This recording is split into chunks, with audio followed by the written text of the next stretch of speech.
안녕하십니까. 소중한 나 무한 행복 소나무 시간입니다. 여러분들 만나 뵙게 되어서 진심으로 반갑습니다.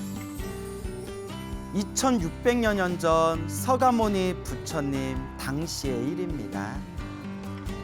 그 성 안에 어떤 남자가 살고 있었는데 이 남자가 엄청나게 못되게 사람들의 물건을 훔치고 온갖 못된 짓을 하는 그런 도둑놈이 있었다고 합니다. 그런 어떤 도둑이 있었는데 이 도둑이 어느 날 소문을 듣게 됩니다. 스님들이 모여 살고 있는 사원에 아주 값비싸고 귀한 항아리가 있다라는 소문을 듣게 됩니다. 아마 어느 신도님들이 아마 스님들에게 그 사원에 보시를 한 항아리인가 보죠. 아주 귀한 항아리가 사원에 있다라는 얘기를 듣고 요 도둑이 패거리를 모아가지고 사원에 들어가서 몰래 그 값비싸고 귀한 항아리를 훔치고자 마음을 먹고 계획을 짜기 시작합니다. 그래서 늦은 저녁에, 늦은 밤에 패거리들과 함께 은근슬쩍 사원에 들어가서 그 값비싸고 귀한 항아리가 어디 있는지를 막 찾아보게 됩니다. 항아리가 어딨지? 항아리가 어딨지? 그러다가 항아리를 아무리 찾아도 찾을 수 없는 그런 상황 속에서 강당에 스님들끼리 모여서 비구 스님들끼리 토론하는 내용을 듣게 됩니다. 그때 언뜻 스님들이 무슨 토론을 하냐면 서로 이런저런 얘기를 하다가 하늘 세계에 살고 있는 천인은 하늘천 사람인 하늘 세계에 살고 있는 천인은 하늘 세계 사람들은 눈을 깜빡일 때 느리게 깜빡이고 사람은 인간 세계의 사람은 눈을 깜빡일 때 빠르게 깜빡인다. 요걸 이제 토론하고 있는 겁니다. 뭐 별걸 다 갖고 토론하고 있죠.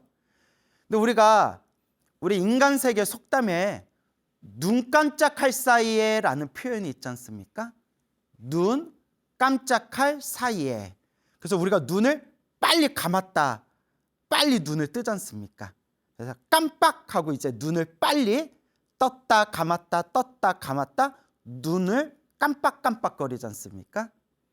근데 그 스님들 토론하는 게 하늘 세계에 사는 사람들, 천인들은 눈을 깜빡일 때 느리게 떴다 감았다 느리게 깜빡이지만 인간 세계 사람들은 눈을 깜빡일 때 빠르게 깜빡인다 라는 소리를 딱 듣게 됩니다.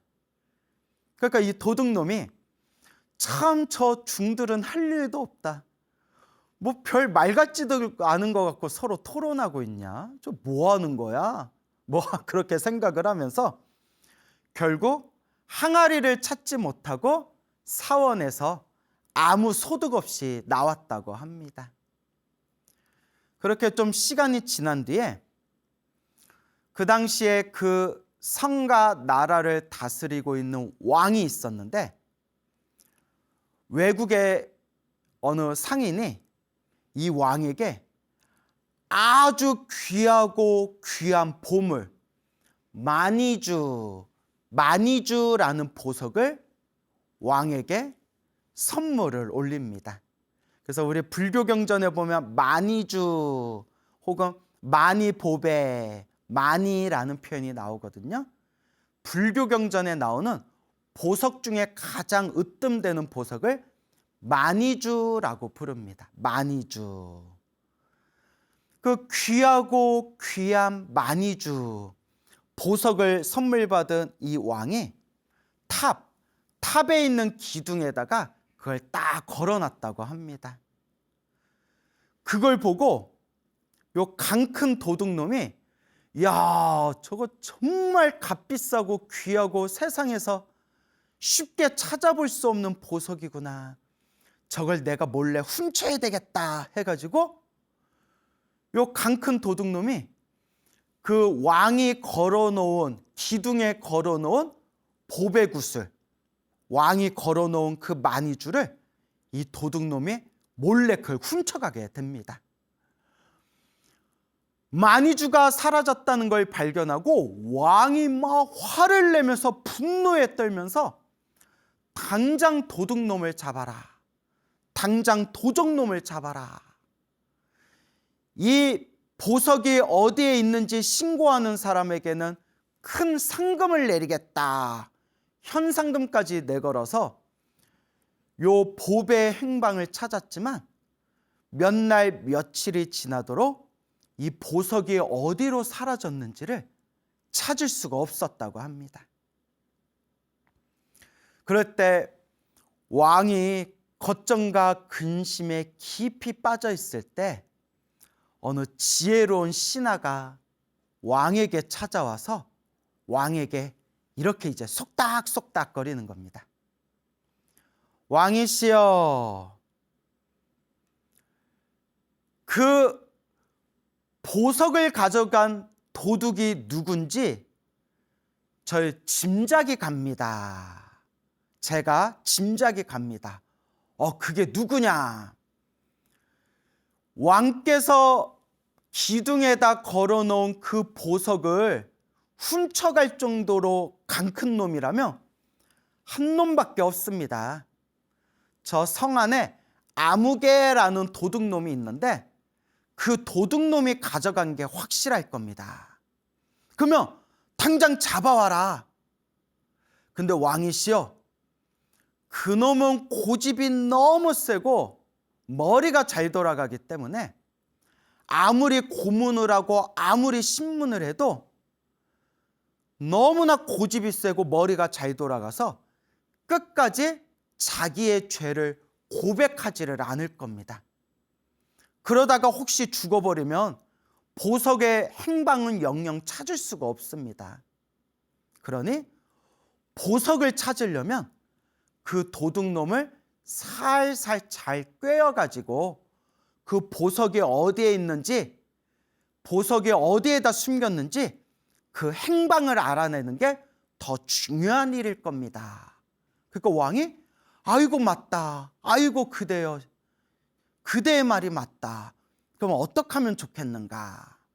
그래서 신하가 또 속닥속닥 왕에게 이렇게 건의를 하는 겁니다. 왕이시여, 그 도둑놈을 불렀다가 아주 맛있는 술을 실컷 먹인 뒤에 술에 취해가지고 골아떨어졌을 때 그 도둑놈을 궁전에 화려하고 아름다운 방에 갖다 놓고 아주 예쁜 여인들, 아주 예쁜 미인들을 그 옆에서 시봉하게 하는 겁니다. 그리고 이 도둑놈이 술에서 딱 깨서 정신을 차렸는데 아름답고 화려한 방에 미인들이 자기를 시봉하고 있으면 이 도둑이 깜짝 놀라서 이게 어찌 된 일인가, 여기는 어딘가 하고 있을 때 그 미인들이 그대여, 당신은 인간 세상에 있을 때 아름답고 귀한 마니주 보석을 훔친 인연으로 이 하늘색에 태어났습니다. 그대가 보석을 훔친 그 인연으로 하늘색에 태어났습니다. 그런데 그대여, 당신이 인간 세상에 있을 때 훔쳤던 그 마니보배, 그 마니주 구슬을 인간 세계 어디에다 숨겨뒀습니까? 라고 미녀들이 살살 꿰어내면 거기에 홀딱 넘어가가지고 자기가 훔쳤던 마니주가 어디에 있는지 행방을 밝힐 수가 있을 겁니다.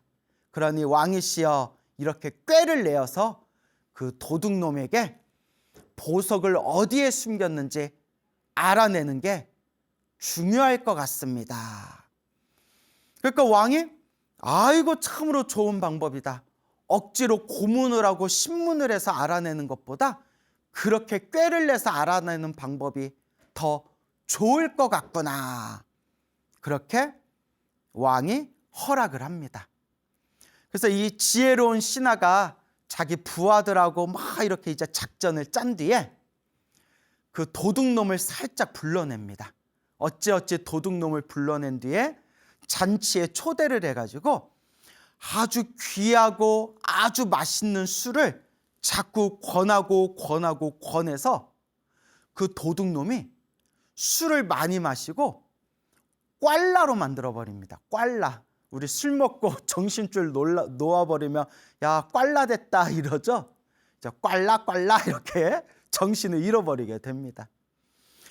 너무 술에 취해가지고 정신을 잃은 그 도둑을 저 궁궐로 데리고 가서 왕이 쓰던 넓고 화려하고 아름다운 방에다 그 도둑을 눕혀놓고 사전에 작전을 짰던 아름다운 아주 곱고 아리따운 미녀들을 그 방 안에다 다 집어넣고 술에 취한 그 도둑의 옆에서 그 도둑을 이렇게 정성껏 시봉을 하도록 옆에서 시중을 들도록 그렇게 작전대로 명령을 내립니다. 그러다가 시간이 지나고 난 뒤에 술에 취해서 정신을 잃었던 그 도둑이 여긴 어디지? 난 누구? 여긴 어디? 하면서 이제 정신을 딱 깼는데 한 번도 본 적 없는 화려하고 아름다운 방 안에 눈이 휘둥그레야 할 정도로 너무나 아름다운 미녀들이 도둑인 자기를 주변에 이렇게 둥글게 에워싸고 있는 겁니다. 이걸 보고 도둑이 놀래가지고 여긴 어디지? 내가 여기 왜 있지? 이 아름다운 방은 어디고 이 아름다운 여인들은 누구지? 하고 막 정신을 못 차리고 있을 때 그때 이제 작전대로 미녀들이 그 아름다운 미인들이 도둑의 마음을 이렇게 휘어잡고 옆구리를 꾹꾹 찌르면서 이렇게 얘기하는 겁니다. 그대여, 그대는 인간 세상 있었을 때 왕이 아끼던 그 보석을 훔친 인연으로 이 하늘색에 태어나게 된 겁니다. 와 하면서 막 박수를 치는 겁니다. 아니 도둑질을 했는데 하늘색에 태어날 리가 없죠. 하여튼 그렇게 이제 작전을 짠 겁니다. 그런데 그대가 인간 세상에 그대가 훔쳤던 왕의 만이주 그 보석을 어디에다 숨겨놨습니까? 어디에다 숨겨놨습니까? 하고 미인들이 막 물어보니까 술이 이제 아리까리 얼떨떨하게 이제 술이 깬 이 도둑이 진짜 내가 죽은 건가? 내가 죽어서 하늘색에 지금 태어난 건가? 이 여인들이 정말 하늘색의 선녀들인가? 하고 막 긴가 민가 아리 까리 알쏭 달쏭 뭐 어찌할 줄 모르고 있을 때 진짜 여기가 하늘색인가? 이 미녀들이 과연 하늘색의 선녀들인가? 내가 인간세계에 있었을 때 내가 숨겼던 그 보석이 어디에 있는지 내가 지금 말해줘도 이거 되는 걸까? 막 이렇게 헷갈리고 있을 때 불현듯 호련히 과거에 자기가 스님들이 살고 있는 사원에 가서 값비싸고 귀한 항아리를 훔치려고 했을 때 강당에 스님들이 모여서 토론했던 그 내용이 머릿속에 번쩍하고 생각이 난 겁니다. 그때 항아리를 훔치려 갔을 때 그 사원에서 강당 안에서 스님들이 토론을 하기를 인간 세계 이 인간들은 눈을 깜빡일 때 빠르게 깜빡이지만 눈을 깜빡거리고 눈을 떴다 감았다 하지만 하늘세계에 살고 있는 천인들은 하늘세계 사람들은 하늘세계에 살고 있는 그 신들은 눈을 깜빡일 때 느리게 감았다 느리게 뜬다. 눈을 깜빡이는 걸 더디게, 느리게 눈을 깜빡인다. 라고 스님들이 토론했던 그 내용이 번쩍 생각이 난 겁니다. 그때 자기가 비웃기를 아유, 중들이 할 일도 없다. 저런 거 갖고 토론하고 있고 참 아주 배가 불렀구나.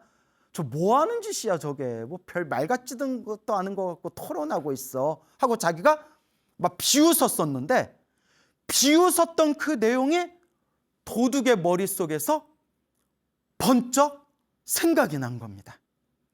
그리고 순간 자기를 바라보고 있는 그 미녀들의 눈동자를 쳐다봤는데 그 미녀들의 눈동자가 눈을 깜빡일 때 빠르게 떴다 감았다 미녀들의 눈동자가 빠르게 깜빡이는 것을 딱 보게 됩니다. 순간 아이코, 얘네들 하늘세계 선녀들이 아니라 인간들이구나. 하늘세계 신들은, 하늘세계 천인들은 눈을 깜빡일 때 느리게 감고 느리게 뜬다 했는데 얘네들은 인간하고 똑같이 눈을 깜빡깜빡 빠르게 깜빡깜빡 하는 거 보니까 얘네들 지금 나한테 뻥치고 있는구나. 얘네들 선녀가 아니라 인간들이구나 하고 여기서 내가 보석의 행방이 어디에 있는지, 보석을 어디에 숨겼는지 내가 사실대로 말해서 얘네들의 보석을 찾아내면 바로 나를 죽일 것이다. 그러니까 말하지 말아야 되겠다 하고 입을 꾹 다물고 끝까지 말을 안 하고 나는 모르는 일이다. 보석? 보석이 훔쳤어? 보석이 사라졌어? 아니, 어떤 놈이 감히 왕의 보석을 훔쳤어? 나는 모르는 일이다. 나는 모르는 일이다. 라고 이 도둑이 끝까지 오리발을 내밀었다고 합니다. 이 상황을 다 주시하고 있었던 그 지혜로운 신하가 속으로 아뿔싸, 저놈이 눈치챘구나. 저놈이 눈치채가지고 지금 보석을 어디에 숨겼는지 끝까지 오리발을 내밀고 있구나. 아뿔싸, 이번 작전은 실패구나 하고 이제 그 도둑놈을 그냥 풀어주게 됩니다. 작전이 실패한 이 지혜로운 신하는 왕에게 찾아가서 자초지종을 이야기합니다. 그러니까 왕이 깜짝 놀라면서 아이고, 그 도둑놈 참 눈치도 빠르다. 그걸 또 알아차려가지고 끝까지 자기가 보석을 가져가지 않았다고 발뺌을 하는구나. 이걸 어찌하면 좋겠느냐. 그러니까 지혜로운 신하가 플랜 B, 두 번째 계획을 이제 왕에게 건의합니다. 왕이시여, 요 도둑놈을 보니까 요 도둑놈 술 마시고 꽐라가 돼서 막 이렇게 술에 취해가지고 주사를 부리는 걸 보니까 요 놈이 좀 애정결핍이 있는 것 같습니다. 요 놈이 아주 관종입니다. 관종. 아주 관심받고 싶어가지고 몸부림치는 관종입니다. 그러니까 왕이시여, 이 도둑놈이 사람들한테 관심받고 싶고 막 사람들에게 막 인정받고 싶어하는 그런 욕구가 강하다는 것을 이렇게 관찰을 하면서 그런 마음의 공허한 부분을 제가 딱 꿰뚫어 봤습니다. 그래서 좋은 꾀가 생겼습니다. 그래? 또 두 번째 계획이 있느냐? 저놈이 사람들한테 관심받고 싶어하고 인정받고 싶어하는 욕구가 있으니까 왕이시여, 저 도둑놈을 불러다가 큰 상을 주고 큰 자리를 하나 맡기십시오. 어떤 자리를 맡기면 되겠느냐? 왕의 절대적인 신임을 받을 수 있는, 왕에게 인정받고 왕에게 신임을 받고 사람들에게 존중받을 수 있는 그런 자리를 주십시오. 그래서 이 나라의 창고를 관리하는 그런 자리를 하나, 지위를 내려주십시오. 여러분, 그 나라의 국가의 창고를 운영하고 관리하는 자리면 얼마나 높은 자리겠어요. 뭐 우리나라로 치면 한 재무장관 정도 되려나? 뭐 잘은 모르겠지만 하여튼 나라의 곳간 창고, 왕과 나라의 보물 창고라든가 그런 창고를 운영하는 그런 큰 자리를 내려주십시오라고 지혜로운 신하가 딱 건의를 합니다. 그리고 이렇게 얘기합니다. 왕이시여, 왕에게 믿음을 받고 신임을 받고 사람들한테 존중을 받고 사람들에게 관심을 받고 사람들에게 인정을 받게 되면 이 자리를 놓치고 싶지 않다는 마음에 분명히 자기가 훔친 보물을 어떻게든 그걸 내놓게 될 겁니다. 그러니까 이 도둑은 그 값비싼 보물보다는 사람들에게 관심받고 인정받는 것을 더 좋아하는 성품이기 때문에 왕께서 절대적인 신임을 주시고 그리고 사람들에게 존중받을 수 있는 자리를 딱 임명을 하신다면 얼마 안 돼서 스스로 그 보물을 내놓게 될 겁니다. 한번 제가 건의한 대로 한번 해보시지요. 그래서 왕이 그 지혜로운 신하의 말대로 그 도둑을 부릅니다.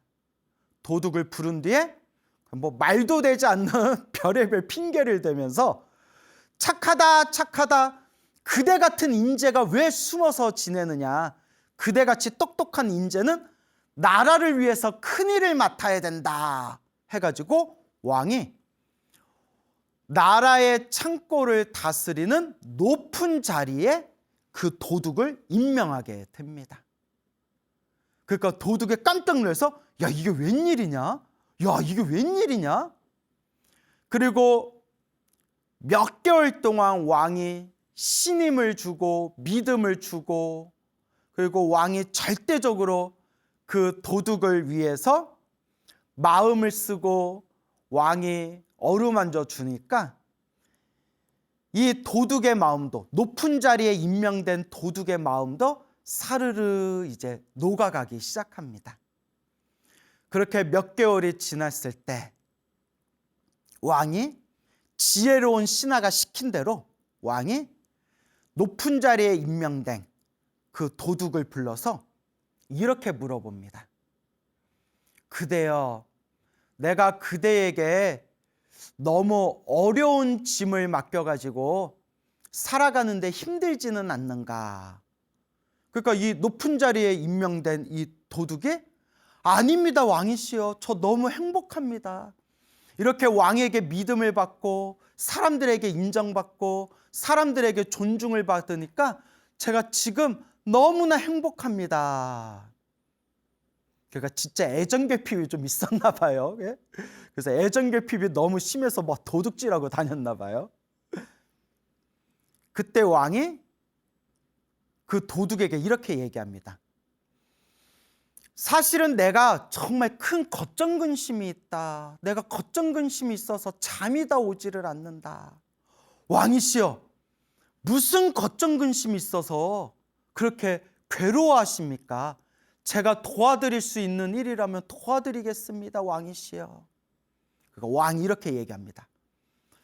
내가 정말 아끼던 만이주, 보배 구슬이 있었는데 얼마 전에 그걸 누가 훔쳐갔는데 도저히 찾을 수가 없다. 너무나 내가 아끼는 보석인데 찾을 수가 없어서 밥을 먹어도 밥 먹은 것 같지가 않고 잠을 자도 잠잔 것 같지가 않고 내 마음이 너무나 괴롭구나. 누구든 그 보석을 찾아온다면 내가 큰 상을 내릴 거고 누구든 그 보석을 가지고 자수를 한다면 그 보석을 찾을 수만 있다면 내가 그냥 모든 죄를 용서해 줄 텐데 이 보석을 찾을 수가 없구나. 그때 이 도둑이 그 보석을 가지고 자수만 한다면 죄를 묻지 않겠다라는 말에 마음이 움직입니다. 그렇지 않아도 이 도둑의 마음이 사실 도둑이 재발절인다고 하잖아요. 내가 지금 이렇게 부귀영화를 누리고 사람들한테 관심과 존경을 받으면서 살고 있는데 이러다가 나중에라도 내가 이 보석을 훔쳤다는 것이 나중에 밝혀지면 나는 이 모든 걸 다 잃어버리고 나는 결국 사형까지 당하게 될 텐데 이걸 어찌하면 좋을까 하고 도둑도 사실 마음에 걱정거리와 짐이 있었는데 왕의 그 말을 딱 듣고 집으로 돌아가서 자기가 훔쳤던 마니주 보배 구슬을 딱 가지고 왕 앞에 딱 찾아가서 무릎 꿇고 왕에게 보배 구슬을 바치면서 자기가 훔쳤던 보배 구슬을 바치면서 그 자리에서 자수를 합니다. 그래서 나온 말이 자수하고 광명 찾자라는 말이 그래서 나온 거예요. 자수하고 광명 찾자. 왕이 그때서야 환하게 웃으면서 참으로 고맙다, 참으로 고맙다.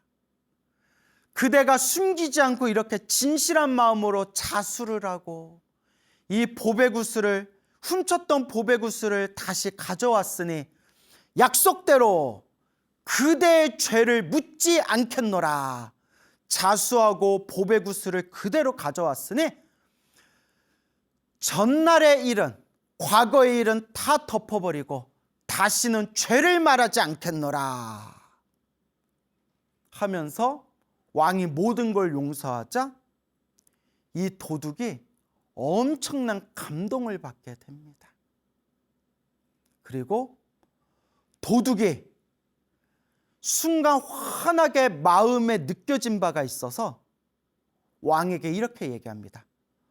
왕이시여, 누구든지 이 보배구슬을 가져오는 자에게 큰 상을 주겠다라고 하셨는데 저에게도 큰 상을 주실 수 있을런지요. 그러니까 왕이 그래, 네가 자수를 하고 잘못을 뉘우치고 어쨌거나 이 보배구슬을 다시 가져왔으니까 네가 원하는 상을 내려주겠다. 한번 말해봐라. 그때 이 도둑이 딱 한 얘기가 왕이시여, 저는 머리 깎고 출가해서 비구 스님이 되고자 하옵니다. 저의 출가를 허락해 주옵소서. 왕도 깜짝 놀라고 옆에 있던 지혜로운 신하도 깜짝 놀라고 주변에 있던 다른 사람들도 깜짝 놀라고 하늘에 있는 새도 깜짝 놀라고 지나가던 깨구락지도 깜짝 놀라고 꽝꽝꽝 하고 다 깜짝 놀란 거예요. 깜놀 이러죠.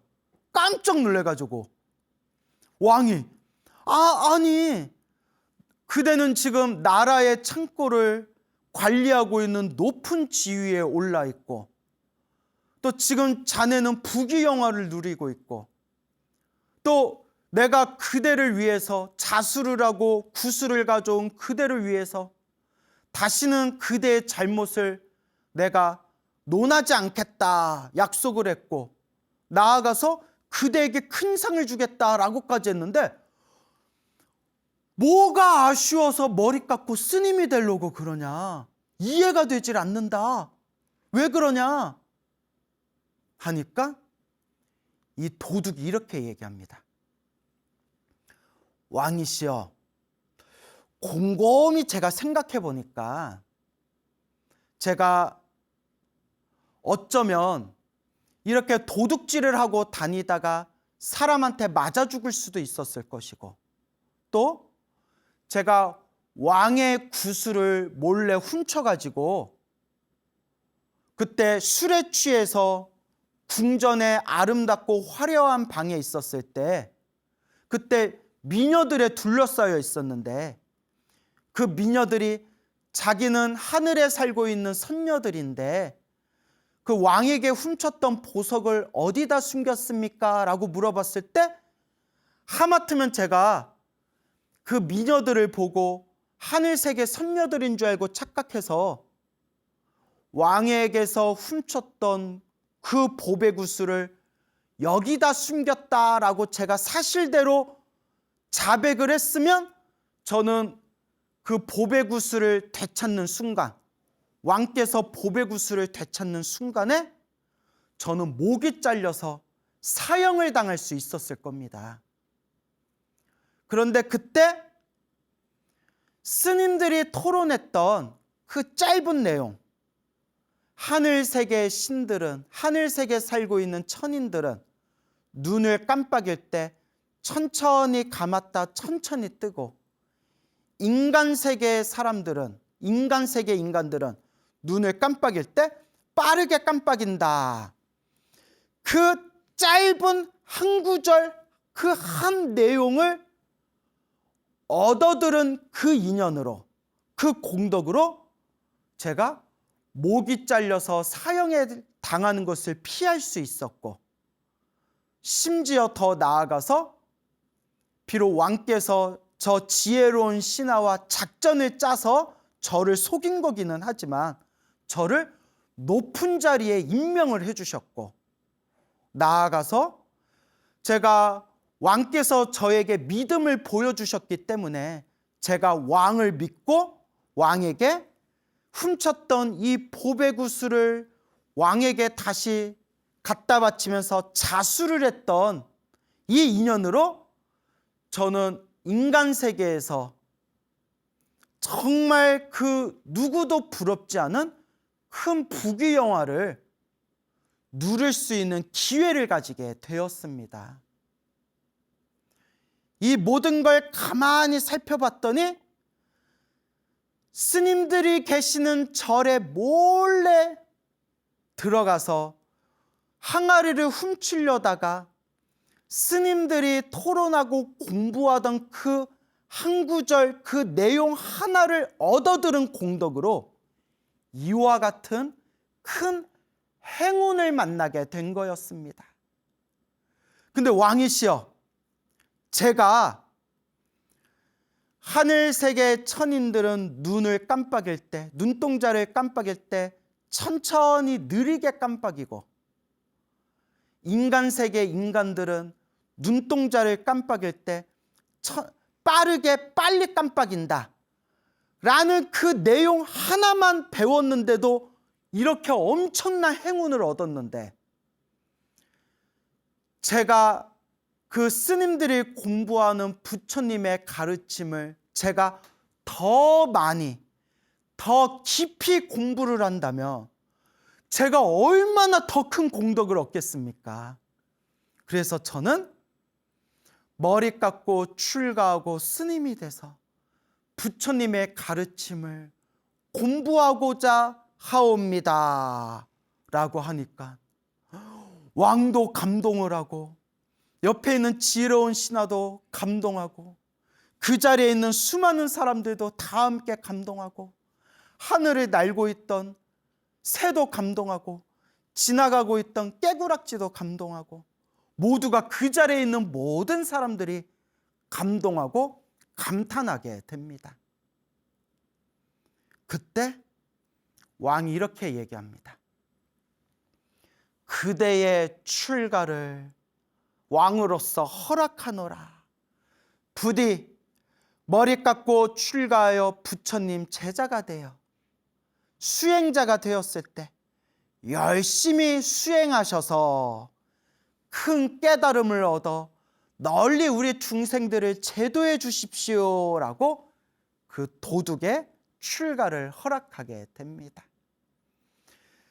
그리고 그 자리에서 그 도둑은 진심으로 개과천선을 하고 부처님이 계신 사원으로 찾아가서 부처님 발 아래 머리 깎고 출가해서 비구스님이 되었고, 그 뒤로 열심히 수행해서 얼마 되지 않아 모든 번뇌와 망상이 사라진 거룩한 성자 아라한이 되셨다. 아라한이 되어 하늘세계 신들과 모든 인간들의 존경을 받는 거룩한 성자 아라한이 되어 널리 중생을 제도하셨다라는 이야기가 우리 불교설화에 자세히 전해지고 있습니다. 와, 여러분 너무 감동적이죠? 맞습니다. 우리 불교에서는 이렇게 이야기합니다. 천하의 못된 놈도, 세상에서 가장 착한 사람도 결국 한 끗 차이래요. 한 끗 차이래요. 세상에서 가장 착한 사람과 세상에서 가장 못된 흉악한 사람이 그냥 우리 이성의 눈으로 볼 때에는 하늘과 땅만큼 차이가 있는 것처럼 느껴져도 근본적인 입장에서 꿰뚫어 보면 한 끗 차이래요. 한 끗 차이. 그 한 끗 차이가 뭐냐? 이 마음 어떻게 쓰는가? 이 한 마음 어떻게 사용하는가? 딱 내 이 마음을 어떻게 쓰냐에 따라서 부처님도 될 수 있고 아라한도 될 수 있고 지옥에도 떨어질 수 있고 흉악한 인간이 될 수도 있대요. 요 마음, 이 마음 어떻게 쓰느냐 한 끗 차이가 착하고 위대한 사람이 될 수도 있고 못되고 아주 흉악한 사람이 될 수도 있다는 거예요. 마음, 마음이요. 그래서 여러분, 우리 깨달음을 얻으신 큰 스님들이 한결같이 하신 말씀이 있죠. 팔만대장경을 한 글자로 만들면 마음심, 마음심자가 된다.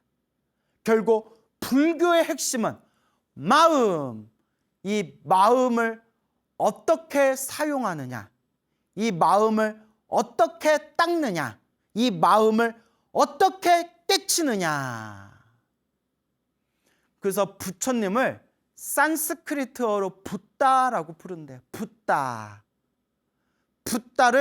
붓다의 어원을 살펴보면 눈을 뜬 자라는 뜻이 있대. 눈을 뜬 자, 눈을 떴다, 눈을 뜬 자. 그러면 무슨 눈을 떴느냐? 마음의 눈을 떴다. 마음의 눈을 뜨신 분, 그분이 바로 부처님이라는 거예요. 그래서 이 못된 이 도둑놈도 마음 하나 그 마음 하나 딱 바꾸는 순간 그 자리에서 머리 깎고 출가해서 부처님의 제자가 돼요. 결국은 그 못된 도둑질하던 그 못된 도둑놈이 하늘세계 신들의 존경을 받는, 하늘세계 신들과 인간들의 존경을 받는 위대한 성자 아라한이 되셨다라는 것을 우리가 되새겨봐야 됩니다. 여러분, 불자라면 마음을 닦아야 합니다. 마음을 깨달아야 합니다. 불교의 핵심은 마음, 바로 이 마음입니다. 우리가 살아가면서 펼쳐진 행복과 불행도 다 내가 지은 업이라고 합니다. 내 마음이 지은 업보 따라서 행복과 불행의 결과가 펼쳐지고 있습니다. 내가 지금 살아가는 삶이 행복하신 분이 있다면 수없는 과거 전생부터 이 마음을 잘 쓰신 분들이고, 스님, 인생을 살아가는 게 너무 힘들고 괴롭고 답답해요, 인생이 너무 힘들어요 하는 분들은 이런 얘기해서 정말 미안하고 죄송하지만 과거 전생부터 마음을 잘 못 썼기 때문에 그 업보를 받고 있는 것이다. 그러면 어떻게 해야 되느냐? 해답은 수행밖에 없다. 수행. 마음을 닦아라 라고 말씀을 드리는 겁니다. 여러분, 마음을 닦읍시다. 마음을 깨달읍시다. 마음의 눈을 뜹시다. 그래도 우리가 수없는 과거 전생에서부터 지금까지 살아오면서 한 가닥 한 가닥 지어놓은 복이 있어서 그나마 우리가 마음밭에다가 심어놓은 착한 씨앗의 그 종자가 있어서 이번 생 사람으로 태어나 부처님 법을 만났구나. 부처님 법을 만나서 다행입니다. 다행입니다. 감사합니다. 감사합니다. 이번 생 부처님 법을 만나는 소중한 인연을 제가 만나게 되었으니 이번 생 마음을 잘 닦도록 노력하겠습니다. 라고 우리 불자들은 되새겨야 됩니다. 여러분, 마음을 닦읍시다. 마음의 눈을 뜹시다. 영원한 행복을 얻게 될 것입니다. 여러분, 행복해지고 싶습니까? 행복한 삶을 창조하고 싶습니까? 복을 지으십시오. 선업을 지으십시오. 공덕을 쌓으십시오. 복과 선업과 공덕의 힘이 여러분들을 진정한 행복의 길로 이끌어 줄 것입니다. 여러분, 성불하세요.